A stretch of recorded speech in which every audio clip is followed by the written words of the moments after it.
Good day, and welcome to the third in our series on leading with character, the age of uncertainty. Today, we want to discuss starting with intention. I'm joined by my colleague and friend, Kathleen Redmond.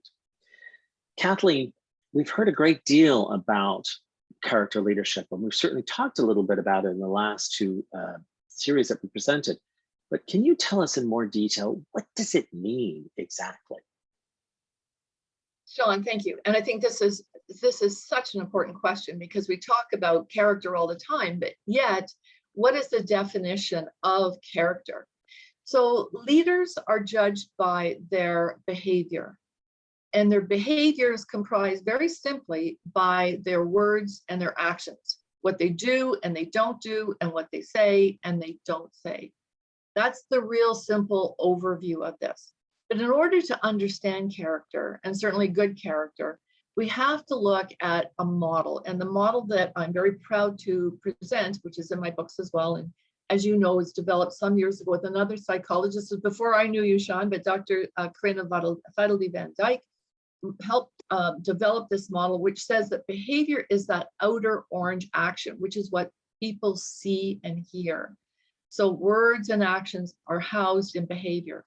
And in order to behave the way we want to behave, which is, let's say, correctly, positively, supportively, we have to start at the beginning, and the beginning is intentions. And that's what we're talking about our short little video today. So intentions is where our purpose, our objectives, our goals, our beliefs, and our values, which is a lot, are housed. What do we really believe is true and what we want to achieve in certain circumstances? And a circumstance that arises for me often is dealing with performance management or talent development. What do you really believe as leaders is your responsibility and your goal regarding the people who work with you in your organization? And often there is misalignment. There is a great deal of conversation around holding people accountable, and yet few consequences for either excellent performance or indeed poor performance. So there's a misalignment. So that's what I wanted to bring to attention today. And I know that you have a lot of insight in this area as well. So Sean, may I turn this back to you for your thoughts, please? Well, it really strikes me the importance of being aware of a gap between who you are, what you believe, and how you act, but also how that transforms to an organizational level, what the organization claims and reports and its values are versus what it does. And I've seen a great deal of gap in the area of employee engagement. They make a lot of statements or values around employee engagement in multiple sectors, but the behaviors undertaken aren't always applied equitably, aren't always applied to all employees in a manner that feels the same. And so there's a misalignment. There's that gap, as you said, between the values, the attitude, the intent, and the outcome. And ultimately, this is what people remember is the outcome. They don't remember what the intent is. So when you think of that, I think we want to come to some concrete steps, and we put together some ideas for you.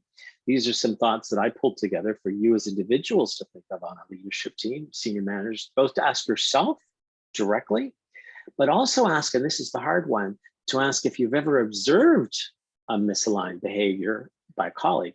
What did you do? Because it's harder to speak up, the silent majority. Kathleen, you had some tips as well. Absolutely. And without reading them, and to point out that these tips will be available on our website, the Center for Character Leadership, as well as yours as well. Sean, that's, I think, really important to say.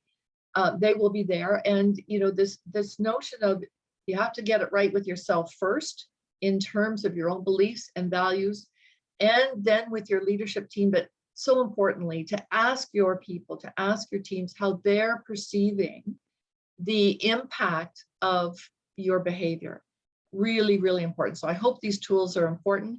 And Sean, if you could please give us some ideas in terms of what you can offer in your role to your clients.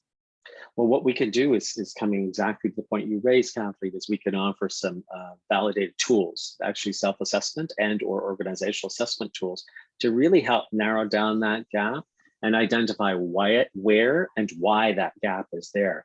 That helps then identify what can be done, what tools and what interventions can be done as a follow-up. So we've got some pretty interesting validated tools that can be used. What about you, Kathleen, based on your expertise? What could you offer? Thank you, Sean. Yeah, so my focus is one-on-one coaching with leaders. And of course, the leaders always set the goals and the objectives for the coaching engagement, but it often is around the engagement of their team, around issues around performance management, and certainly issues around character, their own, as well as the character of their team members and their colleagues.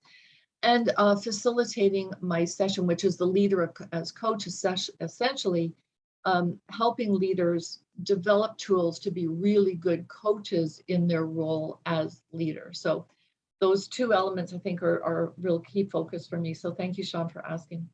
Thank you. And as we'll provide that information, and our links are available at the end of this presentation, and always feel free to contact either one of us at any time. And we look forward to speaking to you in the future. Thank you.